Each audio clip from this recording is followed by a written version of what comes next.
And Pickers for 20 weeks has been giving y'all bets, minus the little MMA drop that we had. But for 20 weeks, has been giving y'all bets every week. Now, last week was rough, but that wasn't our fault. It was just rough all around it. But it was a lot of crazy shit happening last week. So we're just going to act like last week didn't happen. It was the first week back, kind of rusty. You know, when you get that first game of This pickup. is the first card of the new year. Let's Yeah. go. Yeah. What the fuck was that last week? We don't even know. Yeah. But we're going to kill it this week. I got a big thing. We really do really well on pay-per-views. I think the UFC Vegas ones and stuff is the ones that we're kind of like, one, but he does really good on these pay-per-views. So we're going to get into it. MMA Pickers Picks of the Week. And he got a new segment for y'all, and I'll let him explain it to y'all. Absolutely. So up until now, I've been running through the card fight by fight with you guys, giving you my individual breakdowns. I'm still going to be doing that, but I did actually get a couple messages on X, a couple people requesting parlays. I do put parlays out on some of my other platforms, but I'm going to start putting them out here as well. So I'm going to give you guys one or two like pretty good parlays that you can double up on, and then I'm going to call it my money play of the week, where it's a lower profit but a much higher chance of success. So we're going to try to use hedges to our advantage and small parlays to try to give ourselves the best odds and the highest probabilities possible, while also covering ourselves if something crazy happens. All right. So with that, I'm going to go straight into the card. First fight's pretty straightforward. It's Tagir Ulanbekov versus Clayton Carpenter. Tagir Ulanbekov fights out of Khabib's camp. He's had a pretty good UFC run so far. He's definitely not the best fighter out of Team Khabib. He's probably one of the weaker links, but being one of the weaker links on Team Khabib is still quite a feather in your cap. Good thing to put on your resume. So at minus 325 on the money line, I like him as a parlay booster. He should be good for a decision at minus 120, but he does have a pretty nasty guillotine and pretty good submission instincts. He's also very good at getting submissions from defensive positions, unlike a lot of other wrestlers. So that plus 330 prop on submission might not be a bad long shot to sprinkle. But all in all, I'll probably be using him as a safer parlay booster and combine him with some other plays. And he'll be in some of our parlays later. And next fight is Ricky Turcois versus Bernardo Sopaj. Sopaj is a big favorite. I think he should be good to pull out a decision. Ricky Turcos, though, he does have decent striking. He has good jiu-jitsu. He did put up on a good show against Raul Rosas Jr. before he didn't. Let's just say. I think as a parlay booster, I like the over 2.5 on this fight at minus 210. Or again, a parlay booster, Sopaj at minus 245. But all in all, these are two younger guys. Not a lot of data available on them. I don't think the odds are super accurate. Except for one or two parlay pieces, I probably won't really touch this fight too much. Next fight's a really fun one. We have Rinya Nakamura versus Mulan Gafarov. Rinya Nakamura is obviously very highly touted prospect coming off of road to UFC. Unbelievable striking, very well-rounded fighter, very accurate striker. He's a sniper, gets a lot of takedowns, has very good wrestling, and he's just all about precision, technique, and he's also got really, really high-level athleticism. It's a dangerous combination. I think he has the potential to go very far in the UFC. Gafarov, on the other hand, not quite to the level of Rinya Nakamura, in my opinion. He's a good prospect, too. He's got decent wrestling, but he's just a lot more sloppy. He misses a lot of takedown attempts because he doesn't set them up properly. His striking isn't very defensively responsible. I don't think he's going to be quite as conditioned as Nakamura coming into this fight. And all in all, he does have quite a bit more experience than Nakamura, which might work in his favor. But outside of that, I just think Nakamura brings a better skill set pretty much all around to the table. This is an easy win for Nakamura. At a minus 600 line with so many things that can happen, though, I don't like this fight from a betting perspective. I would say just disregard it. I don't like the over because, honestly, Nakamura can get a finish here pretty easily. I certainly won't be touching Nakamura at minus 600. And there's just not enough. We don't know how Nakamura is going to fare in the UFC to be able to predict a method. Next fight, we're going to go Carol Rosa versus Eileen Perez. Carol Rosa's on an absolute heater, but we love the goat shit over here on the show, so we're going to take maybe what is a slightly biased pick on Eileen Perez. I'm going to go with a long shot. Tail this at your own risk. Eileen Perez is now sitting at a plus 1,400 for the submission. Her last fight, I think the over 2.5 was also like a minus 300. She keeps busting my overs, and she keeps getting subs in the UFC. And yeah, Carol Rosa's a dog, and this is probably not the brightest bet I've ever made. But let's call the pick Eileen Perez to win by submission at minus 1,400. Let's cash in big. We hit that. That makes up for the entirety of last week. All right. Next, we got Grant Dawson, Diego Ferreira. The most likely outcome in this fight, I know a lot of people are saying, oh, Diego Ferreira by KO. Diego Ferreira is a live dog. And while Diego Ferreira is very good, the wrestling and the grappling and the wet blanket smothering style of Grant Dawson is truly next level. We saw one time where he got knocked out in 30 seconds by Bobby Green, but other than that, he has basically snuggled every single opponent he's had successfully, and very decisively. He's very good with the ground and pound. He keeps things exciting. He's not a big submission guy. I don't really see a submission happening here. Diego Ferreira might even have better jiu-jitsu, potentially. I'm not even sure. But I'm going to say a KO or a decision double chance is probably the most likely outcome. And that's going to get you at about a minus 225. At that point, you might as well just take the money line on Grant Dawson, use it as a parlay booster at minus 245. I think that's a strong parlay piece to put in there. Next fight is Zach Reese versus Azamat Belkov. Zach Reese is a prospect that was coming off hot the Dana White Contender Series. I don't know if you guys remember, probably about a few months ago, he fought, and we made a lot of money on Zach Reese by decision at plus 800. This guy's a big, strong, tall, good striking, creative grappling. It's like 6'4", 6'5", very long reach, very, very big for the division. And he can actually fight from both stances, which means he's very good at setting up strikes, specifically body kicks. He's got really nasty body kicks. Not too familiar with his opponent. I believe he's making his UFC debut here. I did watch a little bit of tape on him. He does have a wrestling approach, but he also doesn't really set it up so well. He just kind of tries to bull rush people into the cage and then, shoot the legs. He's a little bit sloppy. He striking also not very technical. He likes to brawl, but he is a big, physically imposing guy. Once he does get the wrestling going, he's very, very strong there. This one's a hard one to call. Zach Reese is sitting at the underdog slot, and I'm not as educated on his opponent as I am on most of these fighters. But I like what I've seen from Zach Reese so far, so I'm just going to make the underdog call for Zach Reese at plus 170. I think he has a lot of ways to get this done. I think if he can defend against the grappling, which he has shown his own strong grappling in the past, he will have a pretty big advantage both in the striking department and just pure reach. So let's take him at that plus 170 odd. I think that's pretty healthy. Next, we got Jalton Almeida versus Sergey Spivak. And I'm really conflicted on this one, too. I kind of want to take the long shot on Spivak, but I do like Jalton to win. I think the play here is going to be to use Jalton as a parlay piece at minus 455, or you can really do the double decision, too.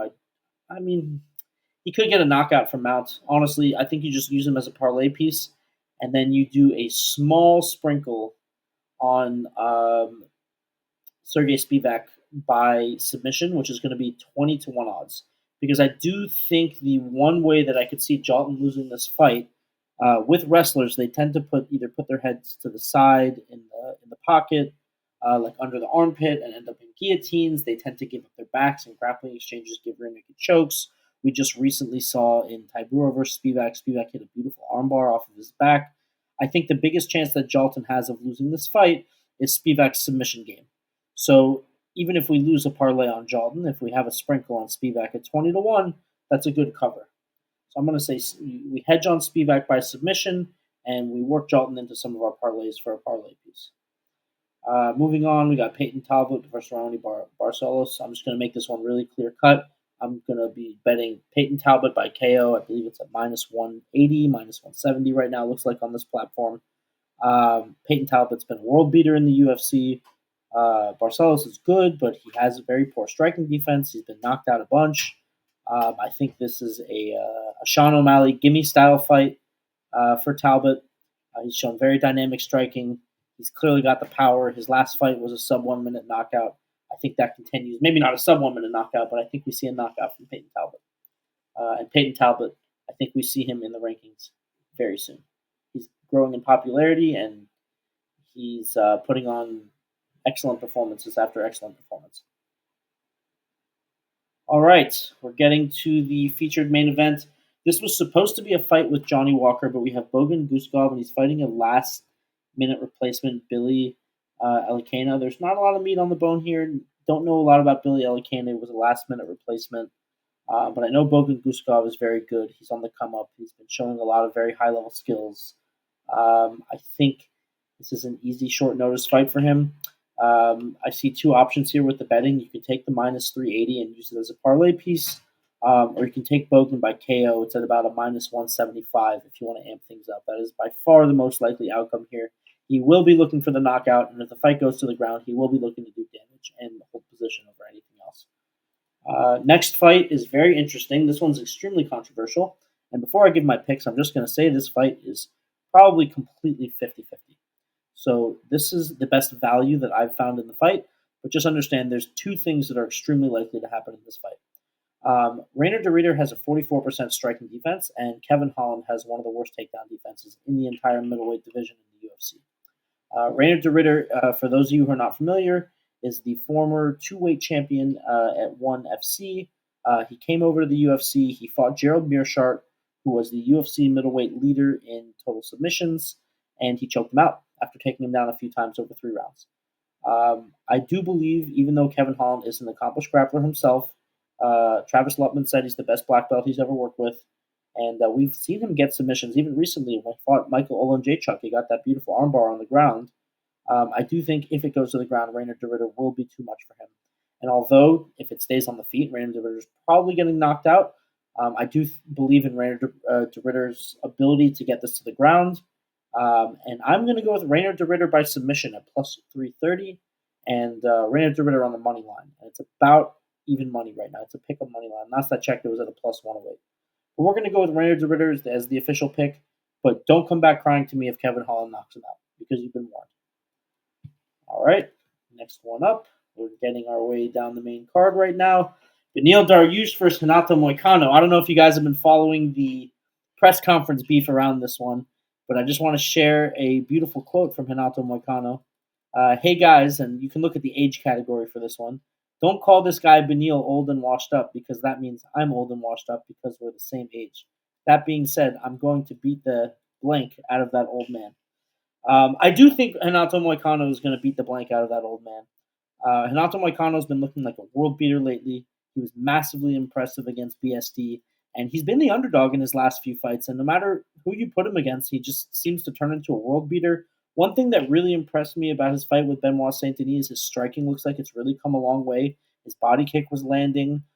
He was really working his boxing. His 1-2 specifically looked very crisp down the pipe. And his takedown game, his wrestling also. His takedown ability off catch kicks looks to be elite. Looks like he was drilling that a lot going into the fight. He shot a very nice double leg as well.